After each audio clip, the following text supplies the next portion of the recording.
మా latest videos కోసం మా ఈ తెలుగు న్యూస్ ఛానల్ సబ్స్క్రైబ్ చేసి గంట సింబల్ యాక్టివేట్ చేసుకోండి. రేపే మాటహర చతుర్థి. రోజున ఇంట్లో ఆడవాళ్ళు గుర్తుపెట్టుకొని ఈ యొక్క కూరను వండితే చాలు విఘ్నేశ్వరుడి అనుగ్రహం కలుగుతుంది. కష్టాలు సమస్యలు పోతాయి. కోటి జన్మల పుణ్యంతో అష్టైశ్వర్యాలు సిద్ధిస్తాయి. ఆర్థిక సమస్యలు పోయి వద్దన్న ధనం దూసుకు వస్తుంది. వినాయకుడితో పాటు లక్ష్మీదేవి అనుగ్రహం కూడా లభిస్తుంది.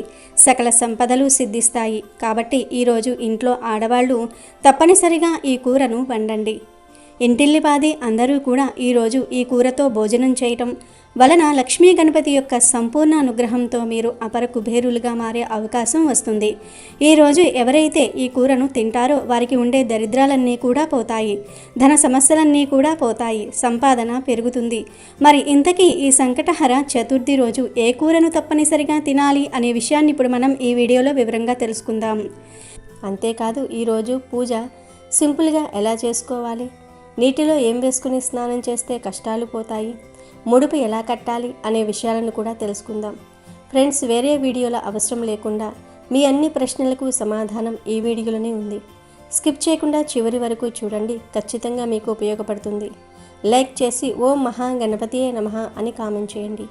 ఈ సంతాన సమస్యలు, ఆర్థిక సమస్యలు, అప్పుల బాధలు, వివాహ సమస్యలు, భార్యాభర్తల మధ్య కలహాలు, ఉద్యోగ సమస్యలు, ఇలాంటి సమస్యలన్నీ వెంటనే తొలగిపోయి మీకు మంచి రోజులు రావాలంటే సంకటహర చతుర్థి నాడు ప్రతి ఒక్కరూ ఇంట్లో గణపతిని పూజించండి. ఈ రోజున ప్రతి ఒక్కరూ తలస్నానం చేయాలి. గణపతిని పూజించేవారు ఇల్లంతా పసుపు నీటితో శుద్ధి చేసి ఇంటి గుమ్మానికి పసుపు రాసి ఇంటి ముందు ముగ్గు వేసుకోండి. ఇక గణపతి పూజ కోసం ముందుగానే 21 గరిక పోచలు, ఎరుపు రంగు పుష్పాలను సిద్ధం చేసుకోండి.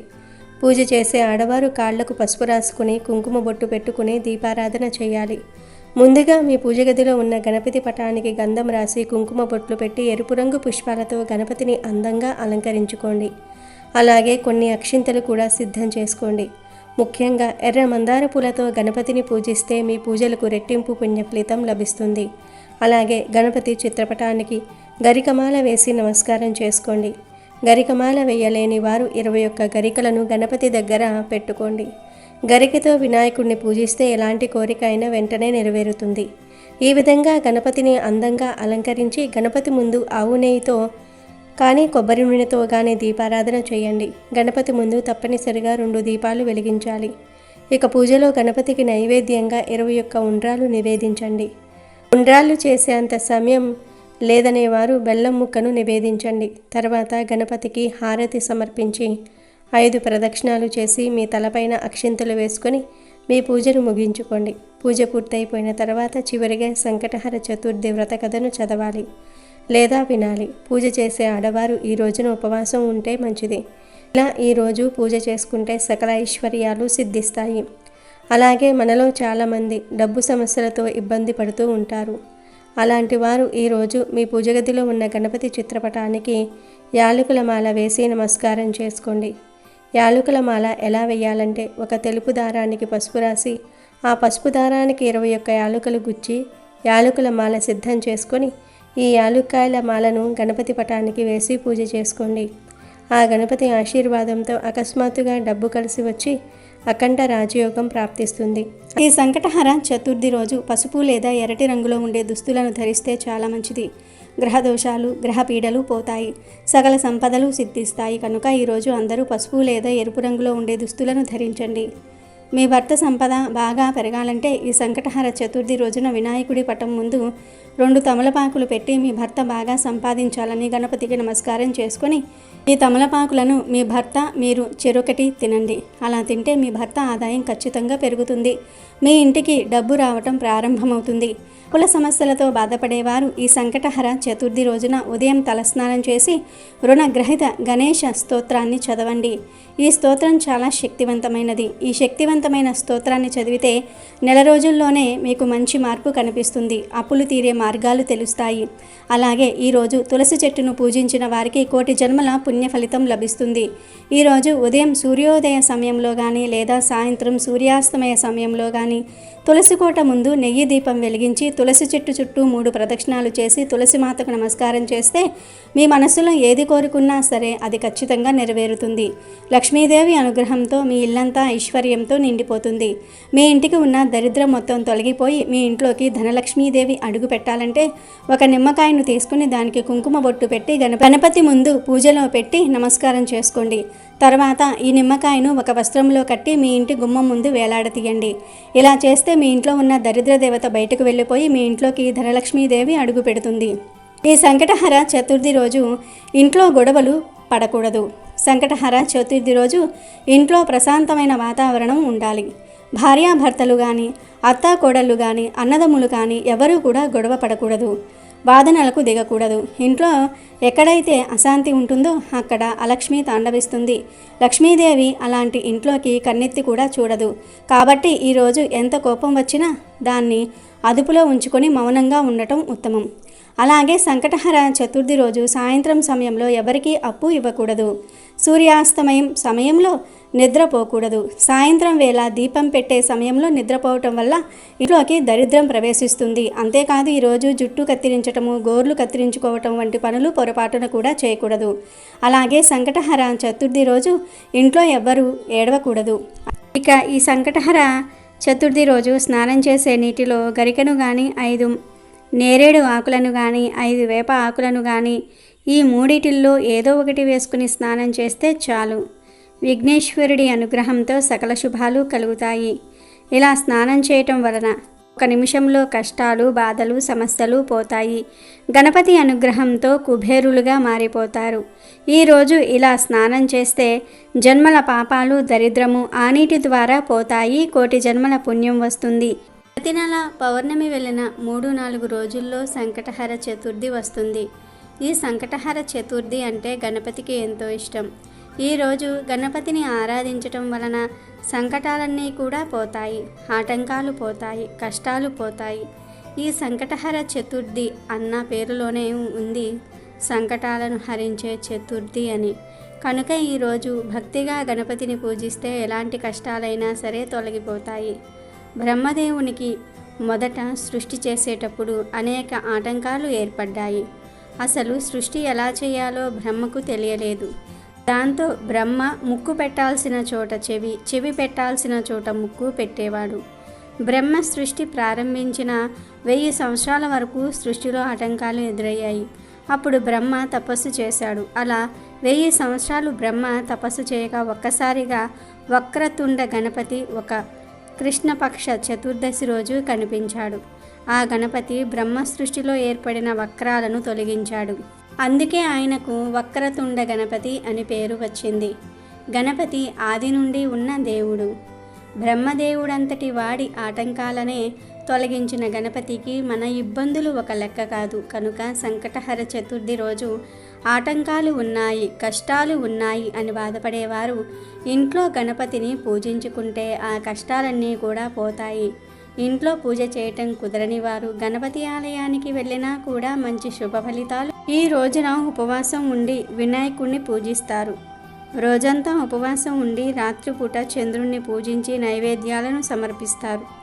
దీంతో ఈ ఉపవాసం పూర్తవుతుంది. ఈ ఉపవాసంలో చంద్రుని ఆరాధన ముఖ్యం. అది లేకుండా ఉపవాసం పూర్తి కాదు. వినాయకుడు అంటే పరిపూర్ణతకు ప్రత్యక్ష స్వరూపంగా చెప్పబడినది.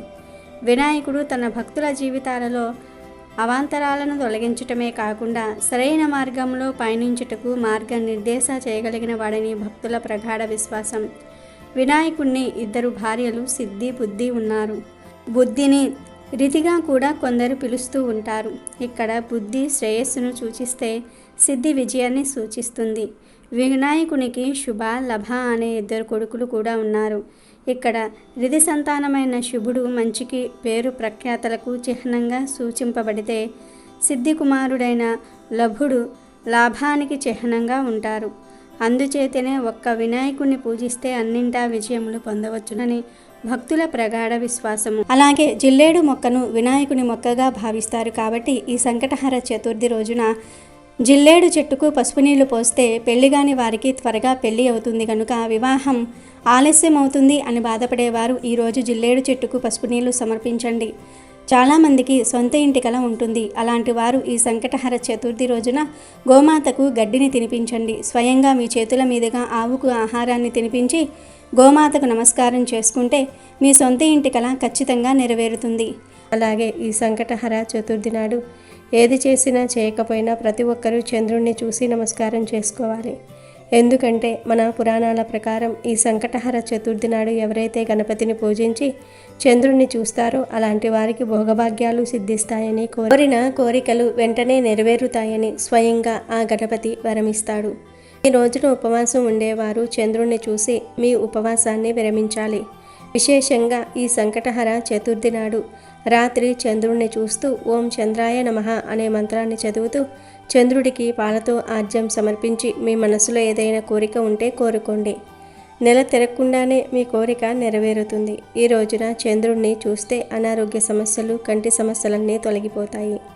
అలాగే ఈ సంకటహర చతుర్థి నాడు మీకు ఎక్కడ జమ్మి చెట్టు కనిపించినా ఆ జమ్మి చెట్టుకు 3 ప్రదక్షిణాలు చేసి జమ్మి చెట్టును భక్తితో 7 సార్లు ముట్టుకొని మీ మనసులోని కోరికలు చెప్పుకోండి. అలా చేస్తే ఎలాంటి కోరిక అయినా సరే వెంటనే నెరవేరుతుంది. సంకటహర చతుర్థి రోజు విఘ్నేశ్వరుడికి ఏ విధంగా ముడుపు కట్టాలి, ఏ విధంగా ముడుపు కడితే పెద్ద పెద్ద కోరికలైనా సులభంగా తీరిపోతాయో ఈరోజు మనం ఈ వీడియోలో తెలుసుకుందాం.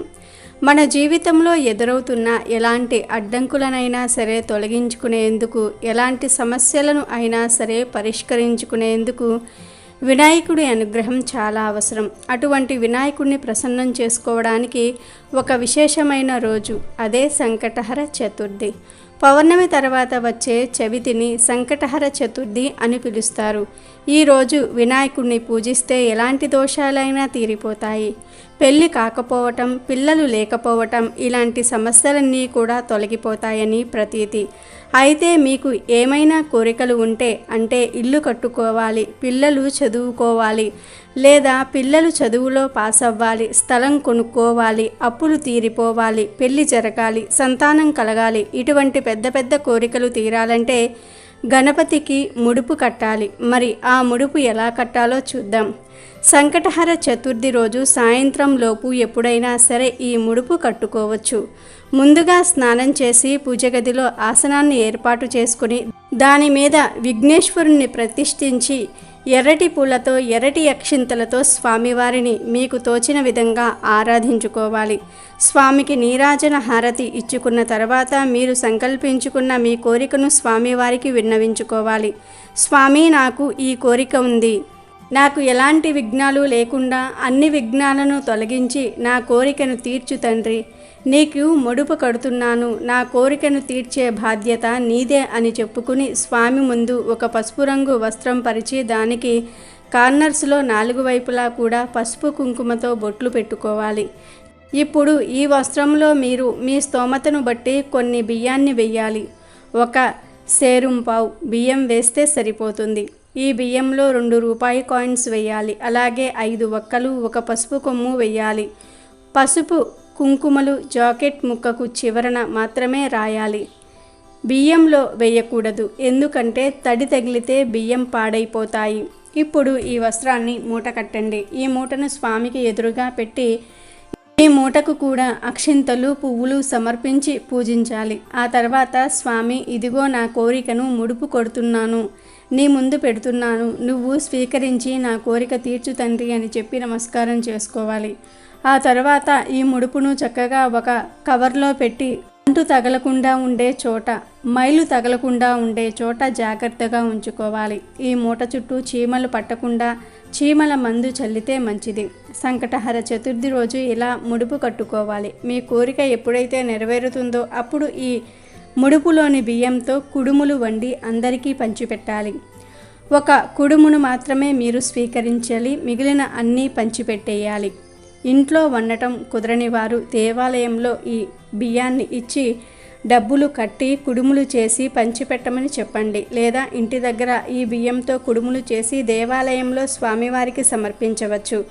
ఇలా ముడుపు కడితే ఎలాంటి కోరిక అయినా సరే తీరిపోతుంది. ఒకానొక నాడు ఇంద్రుడు తన విమానంలో భృగుడి అనే ఒక వినాయకుడికి గొప్ప భక్తుడు అయిన ఋషి దగ్గర నుంచి ఇంద్రలోకానికి తిరిగి వెళ్తూ ఉండగా షర్సేన అనే రాజు రాజ్యం దాటే సమయంలో అనేక పాపములు చేసిన ఒక వ్యక్తి ఆకాశంలో పయనించే ఆ విమానం వైపు దృష్టి సాగించారు. అతడు దృష్టి సోకగానే ఆ విమానం చటుక్కున భూమిపై అర్ధాంతరంగా ఆగిపోవటం జరిగింది. ఆ ఇంద్ర విమానం అద్భుతమైన వెలుక్కి ఆశ్చర్యచకితుడైన ఆ దేశపు రాజు సురసేనుడు గబగబా బయటకు వచ్చి ఆ అద్భుతాన్ని ఆశ్చర్యం చెందుతూ ఆలకించసాగాడు. ఇక్కడ ఇంద్రుని చూసి ఎంతో సంతోషానికి లోనైన మహారాజు ఆనందంతో నమస్కరించారు. ఇంద్రునితో అక్కడ విమానం ఎందుకు ఆపినాడో కారణం అడిగాడు. అప్పుడు ఇంద్రుడు, ఓ రాజా, మీ రాజ్యంలో పాపాలు అధికంగా చేసిన ఒక వ్యక్తి ఎవరిదో దృష్టి సోకి విమానం మార్గమధ్యంలో అంతరార్థంగా ఆగింది అని చెప్పాడు. అప్పుడు ఆ రాజు, అయ్యా, మరి మళ్ళీ ఆగిపోయిన ఈ విమానం ఎలా బయలుదేరుతుంది అని అడిగాడు వినయంగా. అప్పుడు ఇంద్రుడు, ఇవాళ పంచమి, నిన్న చతుర్థి. నిన్నటి రోజున ఎవరైతే ఉపవాసం చేశారో వారి పుణ్యఫలాన్ని నాకిస్తే నా విమానం తిరిగి బయలుదేరుతుంది అని చెప్పాడు. సైనికులంతా కలిసి రాజ్యమంతా కూడా తిరిగారు. అన్వేషిస్తూ ఒక్కరైనా సరే నిన్నటి రోజున ఉపవాసం చేసిన వారు కనబడతారా అని. కానీ దురదృష్టవశాత్తు అలా ఎవ్వరూ నిన్నటి రోజున ఉపవాసం చేసిన వారు దొరకలేదు. అదే సమయంలో కొందరు సైనికుల దృష్టిలో ఒక గణేష దూత వచ్చి మరణించిన స్త్రీ మృతదేహాన్ని తీసుకువెళ్ళటం కనపడింది. సైనికులు వెంటనే ఎంతో పాపాత్మురాయిలైన ఈ స్త్రీని ఎందుకు గణేష లోకానికి తీసుకువెళ్తున్నారని ప్రశ్నించారు. దానికి గణేశ దూత, నిన్నంతా కూడా ఈ స్త్రీ ఉపవాసం ఉంది, తెలియకుండానే ఏమీ తినలేదు, చంద్రోదయం అయిన తర్వాత లేచి కొంత తిన్నది, రాత్రంతా నిద్రించి సూర్యోదయ సమయాన నిద్రలేచి కొంత తినటం వల్ల ఆమెకు తెలియకుండానే సంకష్టహర చతుర్థి వ్రతం చేసింది, ఈరోజు మరణించింది అని చెప్పాడు. అంతేకాక ఎవరైనా తమ జీవితాలలో ఒక్కసారైనా సరే ఈ వ్రతం చేస్తే వారు గణేష లోకానికి కానీ స్వనంద లోకానికి కానీ చేరుకోవటం మరణం అనంతరం తథ్యం అని చెప్పాడు. గణేష్ను దూతని అప్పుడు సైనికులు ఎంతో బ్రతిమలాడారు ఆ స్త్రీ మృతదేహాన్ని తమకిమ్మని. అలా చేస్తే విమానం తిరిగి బయలుదేరుతుందని ఎంతో చెప్పారు. ఆమె పుణ్యఫలాన్ని వారికివ్వడానికి గణేషుని దూత అంగీకరించలే లేదు. ఆమె దేహం మించి వీచిన గాలి ఆ విమానం ఆగిపోయిన చోట చేరి విస్ఫోటనం కలిగించింది. మృతదేహం పుణ్యఫలం పొందినది కావటం వలన ఆ దేహాన్ని తాకిన గాలి సైతం పుణ్యం పొందింది. దాని వలన ఇంద్రుని విమానం బయలుదేరింది. ఈ కథ సంకష్టహర చవితి ప్రాముఖ్యత, ఆధ్యాత్మిక విలువలతో పాటు సంకష్ట చవితి ఉపవాసం మొదలైన విషయాలు తెలుపుతున్నది. వినాయకుని భక్తులందరినీ దృష్టిలోనూ ఈ వ్రతం చేయటం వలన చాలా పుణ్యం పొందుతారని భావన. ఈ వ్రత మహత్యం వలన ఈ వ్రతం ఆచరించిన వారు ఎవరైనా గణేశుని లోకానికి లేదా స్వనంద లోకానికి చేరుతారని, అక్కడ భగవంతుని ఆశీస్సుల వల్ల ఎంతో ఆనందాన్ని అనుభవిస్తారని అంటూ ఉంటారు. అంతేకాదు, గణపతికి ఎంతో ఇష్టమైన ఈ సంకటహర చతుర్థి రోజున కొన్ని కూరలను ఇంట్లో వండుకుంటే కోటి జన్మల పుణ్యం వస్తుంది. ఈరోజు ఈ కూరలను తినటం వలన మీకు విపరీతమైన పుణ్య ఫలితం అనేది కలుగుతుంది. అష్టైశ్వర్యాలు సిద్ధిస్తాయి. ఈ రోజున గణపతికి ఎంతో ఇష్టమైనటువంటి బీరకాయ కూరను వండినా తిన్నా దరిద్రబాధలన్నీ కూడా తొలగిపోతాయి. ధనం అనేది విపరీతంగా దూసుకు వస్తుంది. కాబట్టి బీరకాయను కూర రూపంలో కానీ లేదా పచ్చడి రూపంలో కానీ లేదా ఫ్రై రూపంలో కానీ తప్పనిసరిగా వండుకునే ప్రయత్నం చేయండి. ఇలా సంకటహర చతుర్థి రోజు బీరకాయను వండుకుని తినటం వలన మీకు ధనలాభం కలుగుతుంది. ధన సమస్యలన్నీ పూర్తిగా తొలగిపోతాయి. దరిద్రం అనేది కూడా ఆమడ దూరం పారిపోతుంది. కాబట్టి తప్పనిసరిగా బీరకాయను వండుకోండి. ఇక తర్వాత నల్లేరు కాడ అని ఉంటుంది. ఈ నల్లేరు కాడ మనకు మార్కెట్లో దొరుకుతుంది. పల్లెటూళ్ళల్లో ఉండేవారికి దీని గురించి బాగా తెలుసు. ఈ నల్లేరు కాడ అంటే గణపతికి చాలా ఇష్టం కనుక ఈ సంకటహర చతుర్థి రోజున మీరు ఈ నల్లేరు కాడతో పచ్చడి చేసుకొని తినటం వలన విపరీతమైనటువంటి ధనలాభం కలుగుతుంది. జాతక దోషాలన్నీ కూడా తొలగిపోతాయి. అదృష్టం అనేది పడుతుంది. కోటి జన్మల పుణ్యం అనేది కలుగుతుంది. ఈ నల్లేరు కాడ చూడడానికి ఇక్కడ చూపిస్తున్నట్లుగా అనగా వీడియోలో చూపిస్తున్నట్లుగా ఇలా ఉంటుంది. ఇది మనకు విరివిరిగా దొరుకుతుంది కనుక నల్లేరు కాడ తీసుకుని చక్కగా పచ్చడి చేసుకుని ఇంట్లో పిల్లలు పెద్దలు అందరూ కూడా తినటం వలన ఆయుష్ అనేది పెరుగుతుంది. అష్టైశ్వర్యాలు సిద్ధిస్తాయి. ఈ నల్లేరు కాడ పచ్చడి కూడా చాలా రుచిగా ఉంటుంది. కాబట్టి నల్లేరు కాడను చక్కగా సేకరించి తెచ్చుకొని ఈ సంకటహర చతుర్థి రోజున వండుకొని తినటం వలన గణపతి యొక్క సంపూర్ణ అనుగ్రహంతో మీరు కోటీశ్వర్లుగా మారే అవకాశం అనేది ఉంటుంది. మీకు ఉన్నటువంటి జాతక గ్రహదోషాలు పాపాలు అన్నీ కూడా తొలగిపోతాయి. ఇక సంకటహర చతుర్థి రోజు వండుకోవలసినటువంటి ఇంకొక కూర ఏమిటి అంటే బఠానీ కూర. అవును బఠానీ ఉంటాయి కదా, ఆ బఠానీల కూరను కూడా ఈరోజు తినటం వలన చక్కటి అదృష్టం వరిస్తుంది. అంటే బఠానీతో కూర వండుతారు, అలాగే కూరల్లో కలుపుడికి వాడుతూ ఉంటారు కదా. అంటే బంగాళదుంప బఠానీ, బీరకాయ బఠానీ, వంకాయ బఠానీ ఇలా ఏదో ఒక రూపంలో ఈరోజు పచ్చి బఠానీలను తింటే విఘ్నేశ్వరుడి యొక్క అనుగ్రహం అనేది సంపూర్ణంగా కలుగుతుంది. గ్రహదోషాలు, ఆర్థిక సమస్యలు, అప్పుల బాధలు అన్నిటి నుంచి కూడా బయటపడతారు. సకల సంపదలు సిద్ధిస్తాయి. కాబట్టి చక్కగా రేపు ఇంట్లో ఈ 3 కూరల్లో ఏదో ఒకటి వండుకునే ప్రయత్నం చేయండి. ఈ 3 కూరల్లో నుండి ఏ కూరను వండుకున్నా మీ కష్టాలు పోయి, ఆర్థిక సమస్యలు పోయి, ఐశ్వర్యాలు సిద్ధిస్తాయి. కాబట్టి ఇంట్లో ఆడవాళ్ళందరూ కూడా తప్పనిసరిగా ఈరోజు ఈ కూరలను వండండి, తినండి.